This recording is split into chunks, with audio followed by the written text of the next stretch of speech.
Salam à tous, Baruch Hashem. On a le sroud de reprendre le Chok HaEmuna. Et donc, on est dans le cycle annuel le 22 Elul, dans les derniers jours de notre cycle annuel. Après, bien évidemment, il faut reprendre. C'est un cycle, comme Simchat Torah. On reprend la Torah dès qu'on la termine.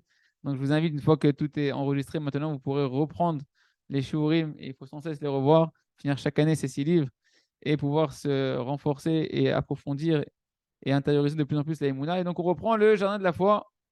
Rappelez-vous, on était sur les questionnements de la création du monde et de la Neshama qui a été créé dans un monde où ça voile complètement Kadosh Baruch Hu, que le corps il voit Hachem, que le Yetzirah il donne des complications pour connaître Kadosh Baruch Hu, et que même la Torah, eh ben, la Torah elle n'est pas évidente quand on y rentre dedans, c'est aussi un voile par rapport à Hachem, que les hommes ils font par leur libre arbitre un écran par rapport à Kadosh Baruch Hu.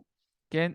Tout ça, c'était les questions qu'on a vues. À quoi ça sert qu'Hachem nous met d'obscurité, autant d'obstacles, si on est là pour le connaître? Ça a l'air d'être le contraire, ça a l'air de nous éloigner beaucoup plus qu'autre chose. Et en fait, le Rav me dit non, c'est ça tout le gilouï. C'est ça tout le grand dévoilement d'Hachem que l'on doit opérer, c'est à travers l'obscurité. Il nous dit sache qu'il n'y a aucune erreur, Chazve Shalom. Et ça, c'est très, très voulu par Akadosh Baruch Hu, que la Neshama, elle descende de cette manière, d'une telle chute, dans de telles voiles, dans de telles difficultés dans ce monde-là. Parce que c'est précisément dans la difficulté, dans le danger constant dans lequel l'homme il se trouve dans ce monde-là, eh ben, que l'on va pouvoir véritablement se rapprocher volontairement, consciemment, d'Akadosh Baruch Hu, si on le désire. C'est ça le libre arbitre. Et en réalité, donc en fait, ce monde, que c'est un monde galère, c'est fait exprès. C'est pour que tu te rends compte que en fait, la tranquillité et la solution, tu la trouveras qu'en levant les yeux et en ouvrant la bouche, en parlant avec Hachem. L'explication est la suivante. Lorsqu'un homme, Ken, il voit et il comprend que tous ces voiles qui l'entourent, tous ces dangers, toutes ces difficultés qu'on a mentionnées dans les cours précédents, et qui voit sa petitesse, qui voit en fait son impuissance. Hein. Par exemple, il veut faire des virements bancaires et puis ça ne marche plus. Et là, il se dit, mais c'est pas possible. J'ai plein d'argent et je ne peux pas faire un virement, je ne peux pas faire un paiement, etc. La personne, elle sent qu'elle est impuissante. Eh bien, ça l'oblige à se tourner vers le Créateur. Ça l'oblige à se rendre compte qu'il n'est pas si puissant que ça. Et que sans l'aide du Créateur à chaque instant, eh ben, il ne peut pas s'en sortir.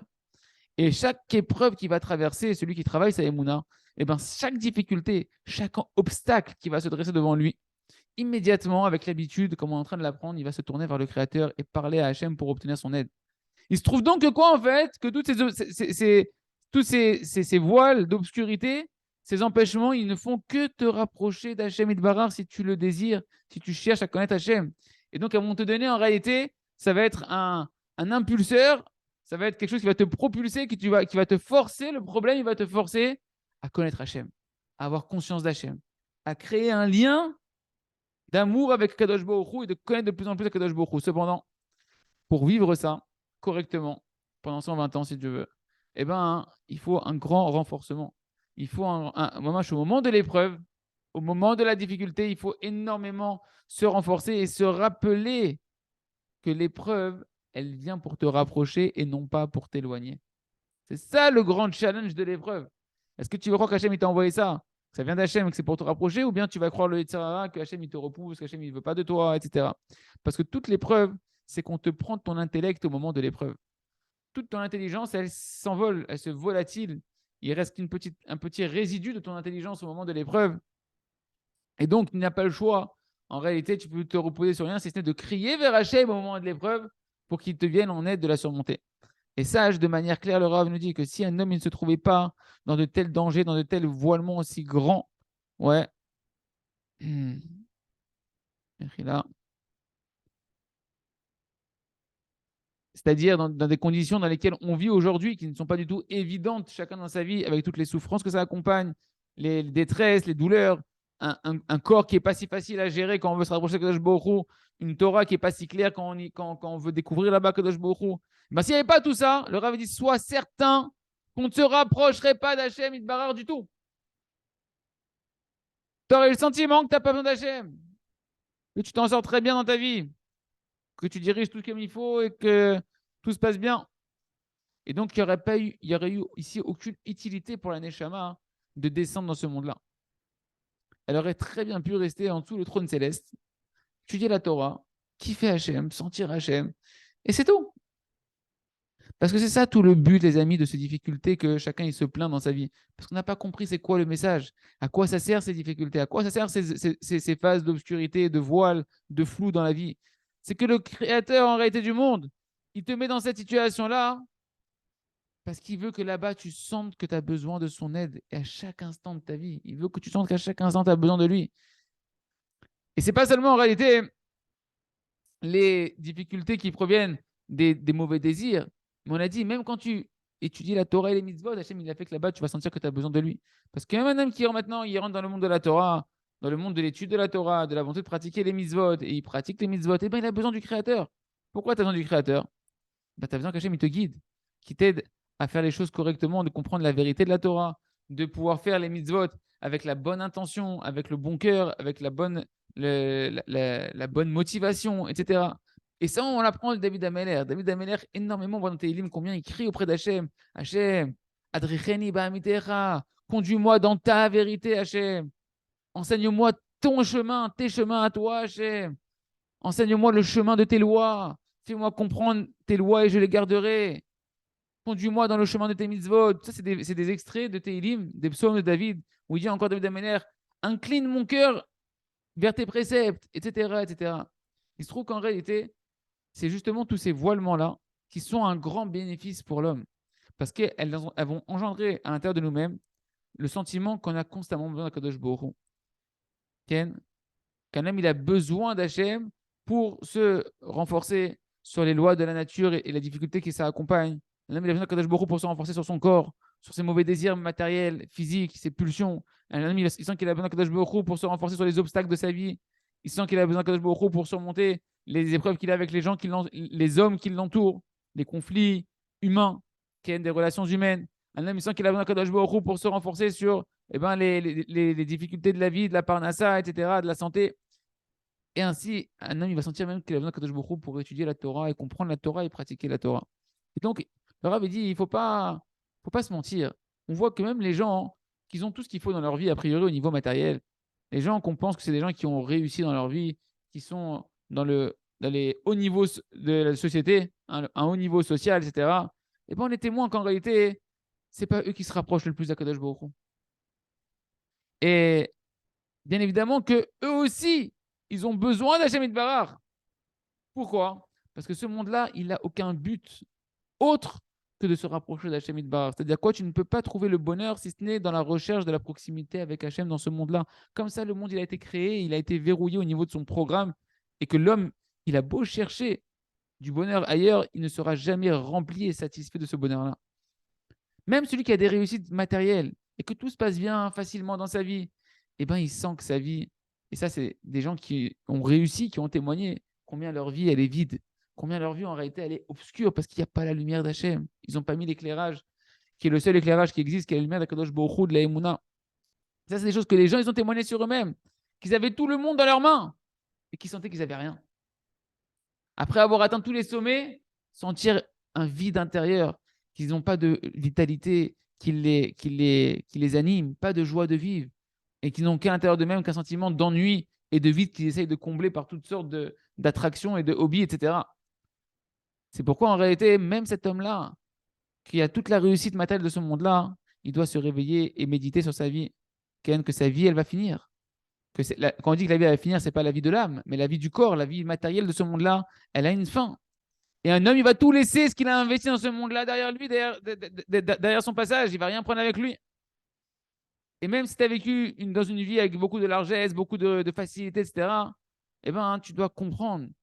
Tu dois finir par comprendre qu'en réalité, tu as besoin de Kadosh Baruch Hu pour étancher ta soif. La soif de ton âme. Qu'elle n'a aucune satisfaction véritable des plaisirs de ce monde-là et des occupations de ce monde-là. Et que la seule chose qui peut assouvir ce désir intérieur de cette soif qui ronge l'homme à l'intérieur de lui, c'est uniquement de se rapprocher d'Hachem Itbarach et de chercher à sentir l'amour d'Hachem et d'aimer Akadosh Baruch Hu. De se rapprocher d'Hachem, non pas par la crainte, mais par l'amour. Il se trouve qu'en réalité, le créateur du monde, il a créé, qu'est-ce qu'il a créé? Une réalité. Et c'est ça le monde. Où il s'est voilé, où il s'est caché, pour que tout le monde sente qu'on a besoin de lui. Et toutes les solutions que le monde il te propose, autres que de demander l'aide d'Hachem, ça ne te remplira pas et ça ne t'amènera pas au véritable épanouissement. Celui qui a des difficultés, c'est sûr qu'il sent qu'il a besoin d'Akadosh Baruch Hu. C'est beaucoup plus facile pour lui de sentir qu'il a besoin d'Hachem. Mais même celui qui est né avec une cuillère en or dans la main, ouais, qui est né sous un cocon, dans un beau cocon en or, eh ben lui aussi, il a besoin d'Akadosh Baruch Hu pour trouver du goût et de la satisfaction et de la plénitude à sa vie. Parce que c'est sûr que la vie sans le lien avec Hachem, c'est pas de la vie. C'est ce qu'on appelle être un mort-vivant. On est végétatif. Et Béhémet, un homme qui vit ce but pour lequel il a été créé, qui vit en fonction de ce but-là, il veut réaliser son but. Alors celui-là, il parle à Kadosh Baruch Hu dans chaque situation, il lui demande des conseils à Kadosh Baruch Hu, il lui demande à Kadosh Baruch Hu tout ce qu'il a besoin dans chaque situation en fonction de là où il est, de son besoin du moment. Et à Kadosh Baruch Hu, dans ce cas-là, il n'a pas besoin d'amener des difficultés énormes sur l'homme. Il n'a pas besoin de le briser pour le réveiller à se tourner vers lui. Parce qu'encore une fois, toutes les difficultés sont là pour qu'on se tourne vers Hachem. Donc plus tu le fais naturellement et plus tu vas le faire à ta propre initiative, que tu vas créer ce lien dans des situations qui sont normales. Et moi, Kadosh Baruch Hu, il aura besoin de te secouer pour te réveiller à créer ce lien avec toi. Et ta vie, du coup, elle va se passer de plus en plus tranquille, d'une manière de plus en plus agréable et paisible. Parce que lorsqu'un homme il sait que le but de sa vie, c'est de connaître le Créateur, alors tout devient doux pour lui. Tout devient bon pour lui. Et de chaque situation, il apprend des allusions d'Hachem. Comment se rapprocher de Kadosh Baruch Hu. De cette situation-là, il se réveille à réparer un défaut qu'il n'avait pas décelé. De cette situation-là, il va apprendre une nouvelle conscience d'Hachem, une nouvelle connaissance qui lui manquait, que Kadosh Baruch Hu il a voulu lui apprendre à travers cette difficulté-là. Et là-bas, il se réveille de multiplier les prières sur ce sujet-là. Et dans une autre difficulté, il se réveille à faire teshuva sur ça, ou bien renforcer sa volonté sur ça, etc. De manière générale, sa vie, en réalité, elle se transforme complètement en des opportunités de se rapprocher de Kadosh Baruch Hu. Et ça devient une grande harmonie qu'on souhaite à tous, Béat Hashem, qui est de vivre dans le jardin de la foi, qu'on sente que toute la vie, c'est un beau jardin merveilleux, avec des couleurs extraordinaires, où là-bas, on apprend à connaître Akadosh Baruch Hu, Yeratzon Shiniske, les Kolze, Béat Hashem Idvarach, et de redonner un nouvel éclairage aux difficultés de la vie. Ashrenu Matov Chelkenu.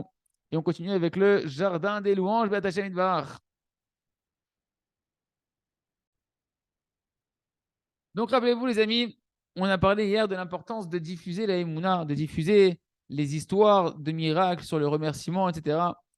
Parce qu'en réalité, plus vont se dévoiler les miracles et les produits d'Akadosh Baruch Hu qui se passent en ce moment dans la vie de chacun, et plus on va pouvoir attirer sur nous la délivrance dans la miséricorde. Parce que Rabbeinu Akadosh, Rabbeinu Nachman de Breslev, il dit dans l'Écouté Moharan, dans la Torah 7, que vous pouvez retrouver sur le site Joie de Vivre, Baruch Hashem, que le dévoilement des miracles d'Akadosh Baruch Hu, en soi, c'est la Géoula.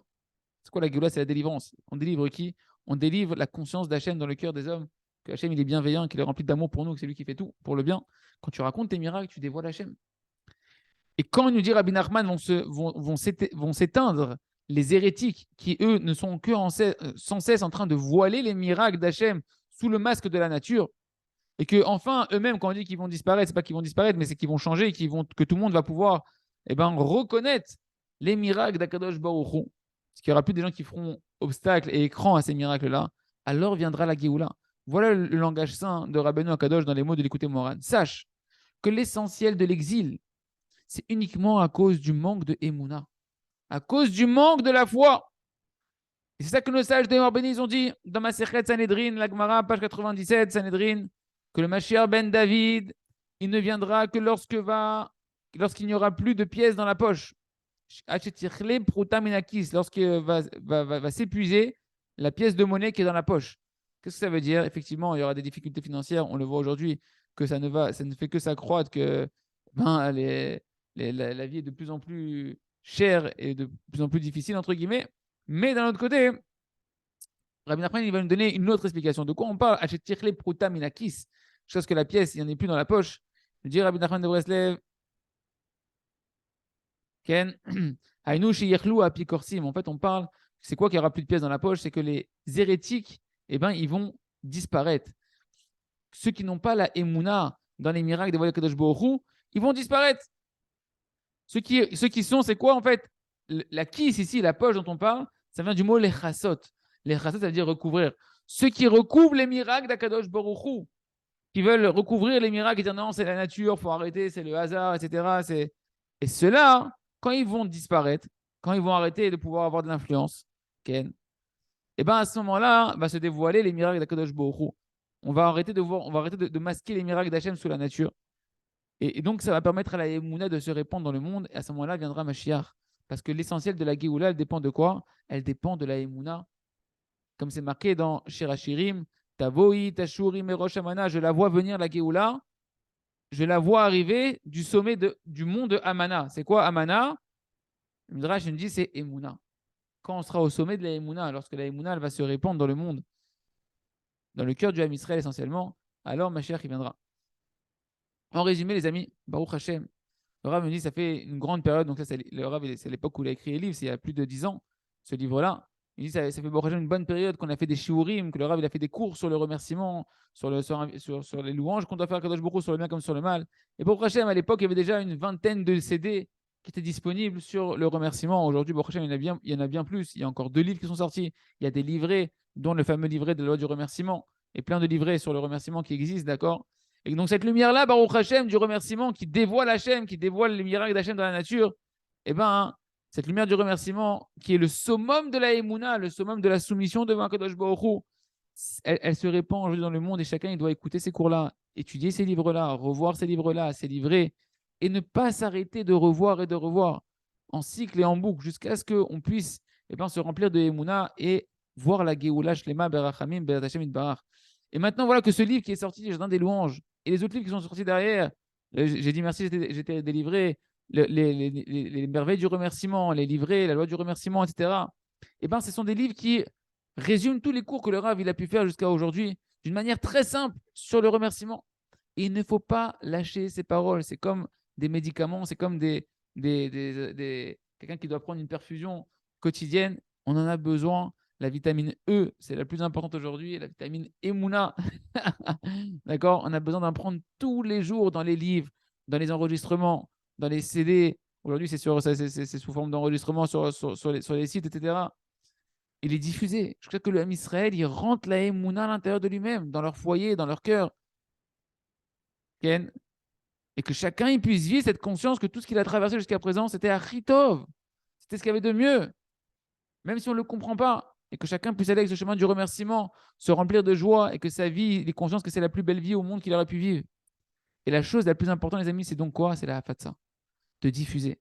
De ne pas garder ces petits cours pour vous, de ne pas garder ces livres pour vous, de ne pas garder ces cadeaux qu'Hachem il vous fait de nous avoir invités aujourd'hui de rentrer dans ce monde extraordinaire de la Emouna. Avant que Rabbi Nathan, l'élève essentiel de Rabbi Nachman, de qui on a tout gardé de Rabbi Nachman, c'est grâce à Rabbi Nathan, avant qu'il parte de ce monde-là, il a laissé un testament, Rabbi Nathan de Breslev. C'est quoi son testament? Afatsa. Diffuser. Diffuser la lumière de Rabbi Nachman de Breslev. Diffuser la lumière des enseignements de Rabbi Nachman, essentiellement de la Emouna. Il a dit soyez forts dans ça. Soyez forts, c'est-à-dire quoi? Investissez vos forces de manière physique, de manière à renforcer votre volonté et investissez de l'argent dans la Hafatsa, dans la diffusion. Et du temps de Rabbi Nathan, le monde n'était pas tellement développé au niveau de la technologie, il n'y avait que l'impression. Et c'était, quand on lit les écrits de Rabbi Nathan, on voit comment il s'est battu, il a peiné pour écrire le livre de Rabbi Nachman avec les technologies qu'il y avait à son époque. C'était très lent, très fastidieux et ça avait un coût très très cher. Aujourd'hui, Baruch Hashem, c'est très facile de diffuser, de participer à la Géoula et d'avoir des mérites extraordinaires. Chaque juif qui revient Bitchouva par un cours que tu lui as envoyé, parce que tu l'as connecté à ce cours-là, parce que tu l'as envoyé un livre, etc. Et tous ceux qui vont faire Teshuvah et tous les mérites qui vont dépendre de cette Teshuvah-là, qui viennent de toi, ils sont attribués à toi. Un homme, il peut arriver dans le monde futur, ce sera un Rosh Yeshiva de centaines de milliers de personnes. Il se dit, mais comment j'ai fait ça? Tu as financé la Fatsa, tu as financé la Tchouva, tu as éveillé des centaines de milliers de personnes, des milliers de personnes à faire tes Tchouva. Et aujourd'hui, c'est facile. Aujourd'hui, au Hashem, la technologie, Ken, et je t'aborde chez Molad, eh ben, s'il y a un côté positif qu'on peut tirer de l'Internet et des réseaux sociaux, c'est essentiellement ça. De diffuser facilement, Ken n'a pas besoin de prendre des charrues et des ânes et compagnie et des chevaux.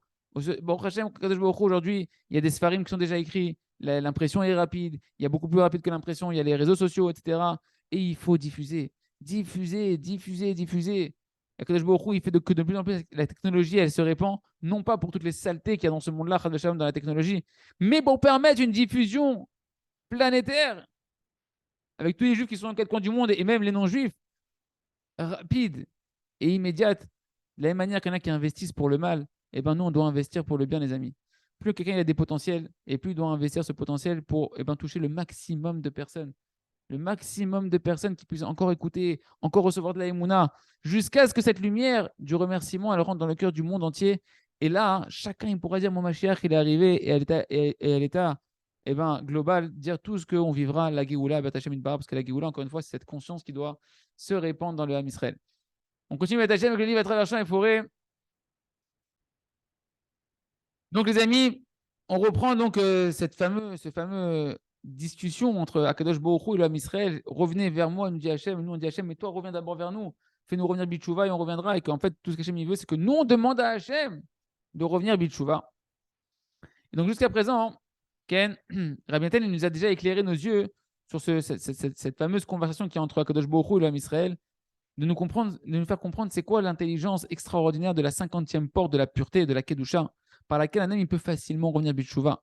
Peu importe qui il est, peu importe dans le combien de niveau d'impureté il est tombé, tu me dis qu'il y en a 50, tu dis non, moi je suis dans le 50e milliard niveau de l'impureté, eh bien tu peux là-bas t'en sortir, Ken. Parce qu'en réalité, qui ne peut pas ouvrir la bouche vers Hachem? Même si tu me dis ouais, j'arrive pas. Ok, mais est-ce que c'est vraiment quelque chose d'insurmontable? On t'a pas demandé de connaître le chasse.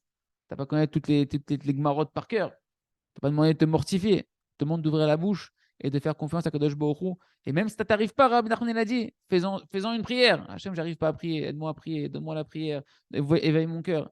On ne peut pas faire moins. C'est-à-dire qu'on ne peut pas te donner quelque chose de plus facile, entre guillemets. On ne peut pas te rabaisser le retour vers Hachem à quelque chose de plus facile que ça. Okay. Sauf si Hachem, une personne, elle est muette, qu'elle est sourde et muette, malentendant, etc., qu'elle ne sait pas parler. Et c'est pourquoi Rabbi Nathan il continue de nous expliquer et il nous dit que même ces paroles que l'on va dire à Akadosh Baruch Hu, ouais, qui sont considérées pour nous comme notre éveil de notre part, c'est Hachem qui nous les donne, ces paroles. Et quand toi juste as envie de parler, c'est Hachem qui t'envoie les paroles, arrête de t'angoisser. C'est la dimension de Tachin Libam, Takshiv Oznecha. Qu'Hachem Itbarach lui-même, il prépare nos cœurs à prier. Et après, Kadosh Baruch Hu, il tend l'oreille pour écouter les paroles comme si elles sortaient de notre bouche, mais c'est lui qui les a envoyées. Comme dit David Amelech, Hachem Sefadat Yiftach, ou Fiyagite la terre. Hachem ouvre mes lèvres et ma bouche racontera tes louanges. C'est Hachem qui fait tout. Quand on te demande l'éveil du cœur, l'envie de parler, viens, mets ton chrono en marche, mets ta montre, Hachem, Rabbi Nachman dit 1 heure, je viens pendant 1 heure, voilà, zéro, Hachem, envoie-moi les paroles, elles m'attendent. Elles sont là. Et donc, même les paroles dont Kanam est en train de parler avec Hachem, c'est Hachem qui les lui offre. Mais malgré tout, nous, on doit se réveiller sur ce sujet-là par nous-mêmes, de désirer prier à Hachem, de désirer parler au minimum pendant 1 heure par jour à Kadosh Baruch Hu. Parce qu'il faut qu'on ait au moins cette volonté-là, pour que Kadosh Baruch Hu, qu'on ait créé au moins un éveil pour que Kadosh Baruch Hu puisse nous envoyer les paroles. Donc, c'est quoi le principe général? C'est que le premier réveil, il doit venir de l'homme. Toujours, l'homme, il doit se tenir comme ça, être prêt constamment à désirer revenir vers Kadosh Baruch Hu, constamment être dans l'attente que Kadosh Baruch Hu nous fasse revenir B'tshuva. C'est pourquoi lorsqu'en réalité maintenant, nous, au moins, on se met à vouloir parler, à désirer, à avoir des languissements de vouloir parler à Kadosh Baruch Hu, qu'on prépare notre cœur, qu'on éveille notre volonté, Ken, jusqu'à ce que Kadosh Baruch Hu lui-même va nous envoyer les paroles, et même ça s'appelle un éveil de notre part de revenir vers Hachem Itbarach. Et donc à ce moment-là, automatiquement, Kadosh Baruch Hu, il prend cet éveil-là et il peut nous réveiller encore plus à revenir de plus en plus vers lui, de crier encore plus vers lui, de recevoir encore plus d'aide, etc. Et commencer à pouvoir s'élever. Et ça, c'est ce qu'on voit dans tout le livre de Tehillim de David Ameler. Que David Ameler demandait énormément sur ça. Que Kadosh Baruch Hu, il lui donne des paroles. Comme on dit, toutes les introductions de la Hamida, de la prière qui a été instituée par nos sages, matin, midi et soir, Shacharit, Mincha, Arvit, la Hamida qui est le cœur même de la prière, c'est un verset de Tehillim qui l'introduit. Qu'on a dit à Adonai, Sefata et Tiftach, ou Fiyagite la Techa. David Ameler, il savait, il avait conscience que même le fait qu'il va ouvrir les lèvres, c'est Hachem, c'est toi qui dois m'ouvrir les lèvres, Hachem, pour parler. Même la force de la parole. Le Rav, il a perdu la parole. Il a dit, j'ai compris que même la parole, c'est un cadeau d'Akadosh Baruch Hu. C'est-à-dire que même le fait que tu peux parler, c'est Hachem qui veut, qui te donne la possibilité de parler sans parler du contenu de la parole. Et ça, il faut le demander à Kadosh Baruch Hu, en avoir conscience et pas s'inquiéter, dire mais comment je ne sais pas parler, je ne sais pas prier Hachem, il n'y a rien qui vient. Encore hier, je parlais avec un ami, un très bon ami à moi qui me disait j'ai pas de parole, je veux parler à Kadosh Baruch Hu, mais j'ai la bouche qui est muette. Parce que tu crois que c'est toi qui dois parler. Tu crois que c'est toi qui dois faire le poète. Tu n'as pas compris que David Ameller lui-même, il savait qu'en réalité, la seule chose qu'il a à faire, c'est à vouloir parler. Et à savoir que c'est Hachem qui va t'insuffler les paroles. C'est Hachem qui va te donner les paroles que tu as besoin de lui dire. Hachem, il sait ce que tu as besoin de lui dire à Kadosh Baruch Hu. Hachem, il est là pour entendre ce qu'il sait que tu as besoin de lui dire, mais il a besoin que tu veuilles son aide. Et quand tu veux son aide, et que tu sais que son aide, tu peux l'avoir que par la parole, par le lien de la parole, il va t'envoyer les paroles. Ken. C'est ça qu'il a dit David Ameller. Hachem, c'est pas Tiftar. Ouvre-moi les lèvres à Kadosh Baruch Hu et donne-moi les paroles. Et ensuite, ou fiyagit la terra, et ma bouche elle racontera tes louanges. Rabbi Nachman dit quand tu vas faire des doutes, à l'endroit où tu vas, les paroles elles t'attendent. Il faut que tu aies la émouna, que les paroles elles t'attendent. Rabbi Nachman dit que la doutes, c'est une dimension de Ruach HaKodesh. Il y a un souffle divin pour celui qui veut l'attraper, pour celui qui s'y prépare, qui va t'habiter, qui va te pénétrer et qui va, à travers tes paroles, Hachem va te guider vers ce que tu as besoin de réparer, vers les allusions que tu as besoin de comprendre. Tout vient d'Hachem Itbarach et même la des doutes, la prière, elle vient d'Hachem Itbarach. Simplement, Kadosh Baruch Hu nous fait le cadeau que si tu veux parler à Hachem et que tu viens pendant 1 heure devant Hachem, avec cet éveil-là, il te considère que c'est toi qui as fait, comme dit que c'est toi qui as prié, comme dit que c'est toi qui as fait tout, que c'est toi qui t'es éveillé véritablement pour lui, qui t'est réveillé à vouloir revenir vers Kadosh Baruch Hu. Parce qu'au final, on s'est quand même éveillé à vouloir. C'est rien du tout. Mais c'est ce qu'Hachem il attend de nous au moins. Et donc, en réalité, tout dépend dans la volonté. Comme il a dit Rabbi Nachman, avec Kar Zeharatzon. Et quelle volonté? La volonté de vouloir parler à Kadosh Baruch Hu.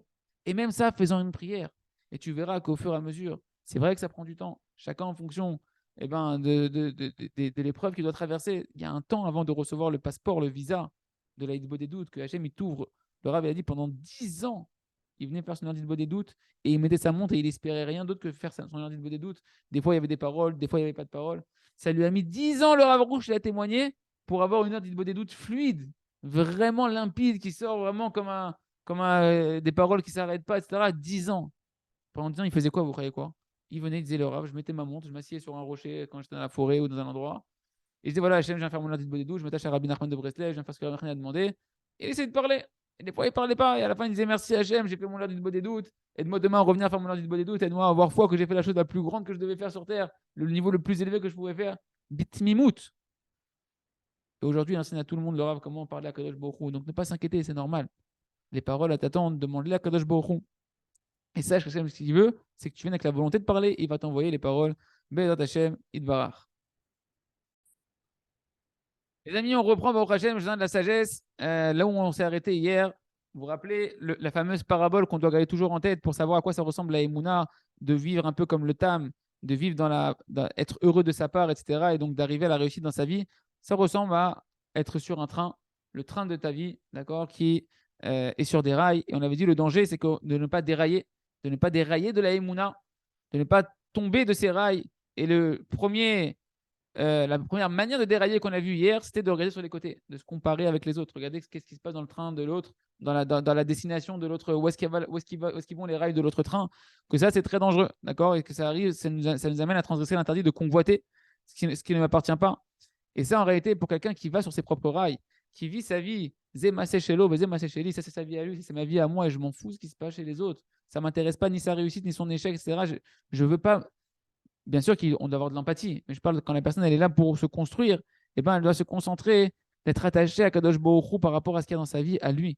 Et c'est sûr que celui-là, eh ben, automatiquement, il préserve ses yeux. Ken. Parce que chaque vision que tu vas avoir, chaque fois que tu vas jeter les yeux sur ce monde-là et sur ce qui se passe chez les autres, eh ben, ça va t'embrouiller la tête par rapport à ton attachement à Kadosh Baruch Hu, et ça va t'embrouiller par rapport à la mission que toi, tu dois faire personnellement, et ça va te détacher quelque part pendant un certain instant de la Emouna et d'Akadosh Baruch Hu, parce que ce monde-là, il est fait pour masquer Hachem. Donc chaque fois que tu vois quelque chose, eh ben, tac, tu as une épreuve il y a autre chose qu'Hachem. Et il y a quelque chose de peut-être plus séduisant, Radve Shalom, etc. Et des comparaisons. Et donc, automatiquement, celui qui travaille sa Emouna, il préserve ses yeux. Et c'est pourquoi, lorsqu'un homme, eh ben, il va avec cette parabole qu'on a vue des rails, qui sont les rails de notre réussite, de notre vie, de notre mission, eh ben, ça s'appelle qu'en réalité, automatiquement, cette personne-là, elle a une shmirat naïm, une préservation des yeux, mais intérieure. Il n'est pas en train de se forcer à préserver ses yeux. Ça devient quelque chose naturel que la personne, eh ben, elle va préserver ses yeux de tout ce qui ne lui appartient pas, entendu, tout ce qui n'est pas, tout ce qu'Hachem ne l'a pas fait inviter à rentrer dans sa vie. Ouais. eh ben, il va pas le regarder. Les autres femmes, pourquoi tu vas les regarder? Et le Rav, il dit, même un homme qui est célibataire, il y a une femme qui l'attend. T'es ma'amine que tu as une femme qui t'attend. Alors pourquoi tu regardes centaines de femmes qui ne t'attendent pas? D'accord? Chacun, il doit se concentrer et avoir la émouna qu'Hachem, il va te mettre devant les yeux ce que tu as besoin de voir pour pouvoir faire ta mission. Parce qu'il n'y a pas pire que dérailler, ouais, que de regarder des femmes étrangères à ta femme. Et ça, c'est vrai pour les mariés, comme on l'a dit, comme pour les célibataires. Et une femme, bien évidemment, eh ben, elle ne doit pas attirer le regard de 5 milliards d'hommes, de centaines d'hommes dans la rue, en pensant je suis célibataire, il faut que je trouve mon âme sœur. Ton âme sœur, elle t'attend, Hachem, c'est lui qui organise les rencontres, il va te la faire rencontrer, tu vas te faire voir par tout le monde. Et donc, celui qui n'est pas marié, il doit attendre son zivoug avec Emouna. Et entre-temps, toutes les autres femmes qui gravitent autour de lui, elles sont considérées comme étant en dehors de son itinéraire. Et ça doit être l'essentiel dans la des doutes quand on veut préserver ses yeux. De prier, d'avoir foi à Kadosh Baruch Hu, Hachem. Aide-moi à rester dans mon sentier à moi, dans ma mission à moi. Aide-moi à voir rien d'autre que tu ne m'as pas mis directement dans ma mission. Et de demander à Kadosh Baruch Hu, maître du monde, fais-moi mériter d'être attaché à toi. Aide-moi à ne pas me détacher de toi et de la Emouna. Aide-moi à ne rien voir qui puisse m'embrouiller et me détacher de toi avec Hachem et Barach. J'espère que c'est clair. On continuera à voir encore les autres manières de dérailler avec Hachem demain. Continue avec le Sefer. Ochadash al Tzion ta'ir v'niske kolano b'mera leoro. Donc les amis, on arrive à la fin des prières que le Rav Rouge il a écrit sur le sommeil. On voit encore quelques prières. Celle-ci, elle provient du Sidour Teilat Hashem. Vous connaissez pour nos amis Chabad, qu'on aime beaucoup. C'est marqué dans le Sidour Teilat Hashem. Voilà un extrait de prière que le Rav Rouge il a pris de là-bas. Maître du monde, toi, tu as créé ton monde avec ta bonne volonté comme cette volonté est montée dans ta pensée initiale, au moment où tu as créé le ciel et toutes les armées et la terre et tout ce qu'elle contient, et les hommes qui ont été créés, dans lesquels tu as insufflé un souffle de vie afin qu'ils puissent te connaître ta grandeur, connaître ta splendeur. Et toi, tu vis ta l'histoire, car toi, Hachem, tu es l'âme de toutes les âmes, la vitalité de toute vie. Et toi, Hachem, tu es le Dieu, la force, Ken, tu es la force de toutes les forces. Et en toi, Ribono Sholem, je viens confier mon âme. En toi, je viens déposer mon esprit, mon âme qui est pure et qui t'est fidèle. Et toi, Hachem, toi qui es le Dieu, qui est mon Dieu, eh ben, tu vas la purifier. Purifie-la de toutes les impuretés, Ken, de toutes les souillures qui se sont attachées à elle à cause des mauvaises actions que j'ai pu traverser durant ma journée. Et ramène dans mon âme la sérénité, la tranquillité, la confiance. Et fais en sorte à Kadosh Baruch Hu, toi qui es mon Dieu, de me réveiller en plein milieu de la nuit à Chatzot. Et oui, les amis, les Rabatnikim aussi, ils doivent faire Chatzot. Hein, le Admour Azaken, il dit qu'à Chatzot, on doit faire 2 heures de Hidbodedut, on va dire de Hidbonenut, de méditation. Et que c'est le conseil principal, il dit, c'est une parenthèse dans la prière, le conseil principal, il dit l'Admour Azaken, pour avoir une émouna vivace dans le cœur d'un homme, c'est de faire 2 heures de Cheshbon Nefesh, de méditation sur la grandeur d'Hachem, d'introspection sur ses actions, à Chatzot. Vous voyez comment tout se rejoint, les amis.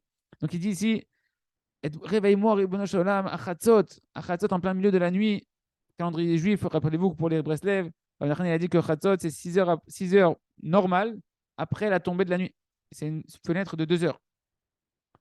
Aide-moi à me réveiller à Chatzot Mamash, à me réveiller, Ribono Sholem, pour pouvoir prier devant toi, pour pouvoir étudier la Torah, car toi, Hachem, tu es mon Dieu, tu m'aides, tu es ma force, tu m'encourages, et encourage-moi dans cette mitzvah-là, que je puisse me réveiller chaque nuit à Chatzot, Bidouk, Mamash, et qu'il n'y ait rien, aucune maladie, aucun mot de tête, aucune souffrance, aucun dommage qui puisse être engendré par le fait que je me lève en plein milieu de la nuit. Hein, que quelqu'un dit, ouais, je vais me lever la nuit, après je ne suis pas traque, je n'arrive pas à travailler, etc. Car toi, Hachem, tu écoutes la prière de ton peuple d'Israël avec ta miséricorde. Béni sois-tu, Hachem, qui écoute la prière. Réveille mon âme, réveille la harpe et la flûte, afin que je puisse réveiller le matin. Et moi, je réveillerai le matin. Torah Tzivalanu Moshe Moracha Kelat Yaakov. Voilà, fin de la prière. Un petit extrait de prière encore sur le travail avant d'aller dormir, pour s'endormir de la bonne manière, et en réalité, que notre sommeil soit un éveil et non pas un sommeil de la Kadosh Baruch Hu. Autre prière que le Rav il rajoute, merci Ribono Shel Olam, merci Ribono Shel Olam, que tu me réveilles. Ken a prié sur ce sujet-là du sommeil, de pouvoir dormir dans la Kedusha, Toda Hashem pour tout. Je te remercie Ribono Shel Olam pour tout ce qui s'est passé dans le passé. Et maintenant, je crie devant toi pour le futur.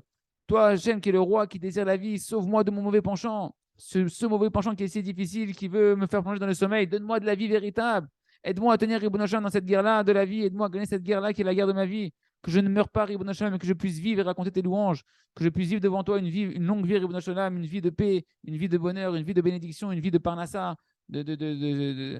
d'oseille. D'accord. Une vie de parnassa, une vie où, dans laquelle on peut avoir de la hirat shamaim, de la crainte du ciel. Ribono Shel Olam, aide-moi. Je rigole, parce que la parnassa, c'est pas de l'oseille, c'est avoir ce qu'on a besoin pour vivre bien comme il faut. Aide-moi, Ribono Shel Olam, à avoir une vie dans laquelle j'aurai de la honte, où j'aurai une véritable honte, une honte de la faute, une vie où j'aurai de la richesse et de l'honneur, une vie dans laquelle j'aurai de l'amour de la Torah, de la crainte du ciel, une vie dans laquelle tu pourras combler tous les désirs de mon cœur pour le bien. Amen. C'est là.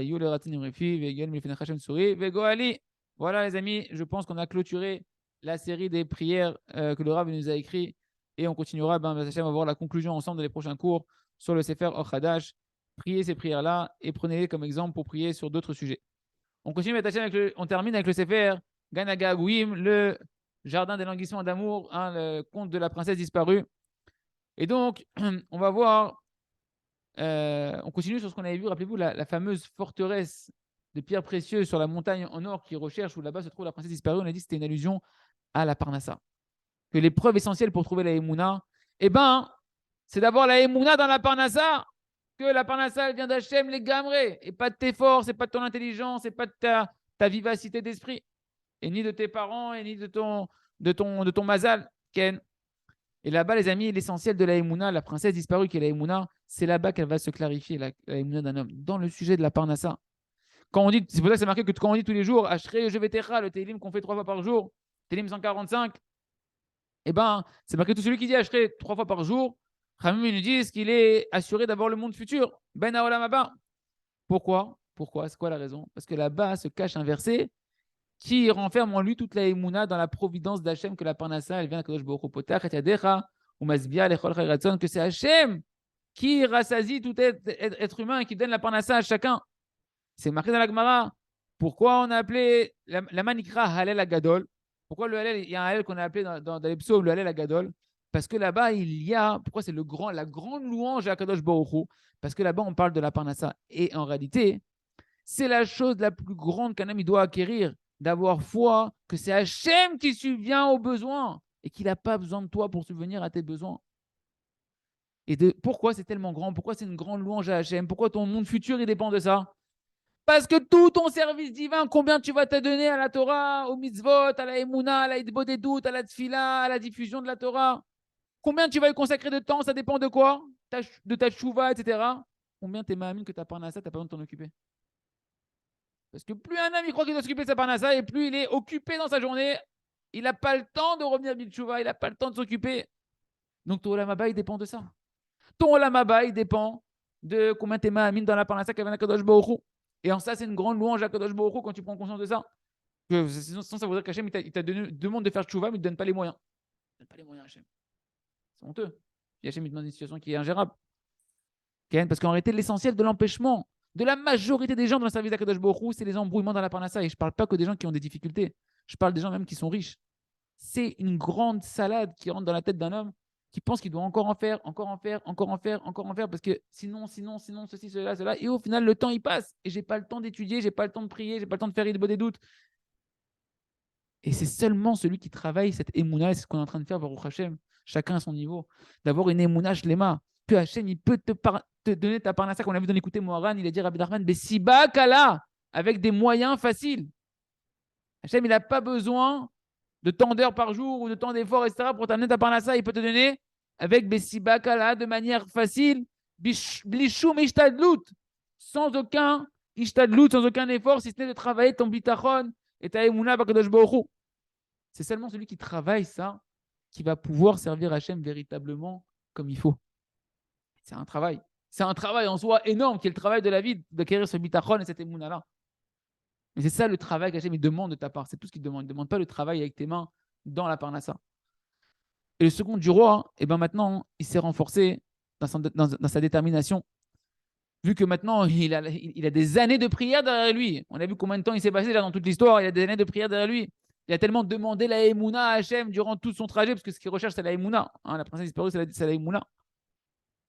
Et maintenant, du coup, eh ben, il reçoit l'ordre qu'il a reçu de la princesse parfaitement. Il l'accepte. Vous savez, ce fameux message qu'elle lui a écrit sur son voile, sur son foulard, avec ses larmes, où elle a dit qu'elle est dans la forteresse de pierre précieuse, entendu. Elle l'invite maintenant à passer le shlab du bitachon. Elle l'invite maintenant à réduire les heures de travail. Elle l'invite maintenant à prier sur ce sujet-là, de pouvoir se consacrer plus à sa véritable mission. Et là, à ce moment-là, il n'y a plus personne qui a pu le bouger de sa Emouna Pshuta qu'il avait acquérie par ses prières le second du roi. Parce qu'il avait cette conscience maintenant que Enod Milvado, il n'y a rien dans Hachem, la terre, elle est remplie de la gloire de Kadosh Baruch Hu, tout est pour le bien, et tout est dirigé par Kadosh Baruch Hu d'une manière parfaite. Et il n'y a pas de raison du coup d'être dans le souci, d'être dans l'oppression, dans l'angoisse, dans le stress, etc. Et c'est ça l'essentiel, les amis, qu'on doit apprendre pour nous, vivre avec Emouna, dans la prière, dans la simra et dans l'intégrité et la simplicité. Mais ça, c'est le travail de l'Aïd Bodedou, d'étudier, de réétudier. On va finir, comme je l'ai dit, bientôt le cycle du Rock Emouna. On ne l'a pas terminé, on vient de le commencer en réalité. C'est notre premier passage, c'est notre première découverte du cycle de la Emouna qu'on a fait dans le Rock Emouna. Il faut le revoir et prier dessus. Moi, ça fait 13 ans que je le revois. Et chaque jour que je le fais avec vous, c'est une nouveauté, encore un voile qui se lève et ça rentre encore un peu plus à l'intérieur de nous-mêmes. Ne croyez pas que vous avez acquis la Emouna parce que vous avez fait un cycle du rock à Emouna. Vous avez juste commencé à sortir du grand mensonge, c'est tout. Vous avez commencé juste à ouvrir les yeux et à mettre un petit peu d'eau pour nettoyer comme ça le matin quand on se réveille. Voilà, on en est là. D'accord. Et donc, il nous apprend le second du roi, l'olefachet mais afechad. Ve'aikar, ve'aikar, l'olefachet. De ne pas avoir peur de personne. Des gens qui se restent devant lui, il n'a pas peur. Et maintenant, dit le Ravarouche, mon cher, comment on appelle ça, lecteur ou cher auditeur, eh ben, il faut t'arrêter, il va falloir réfléchir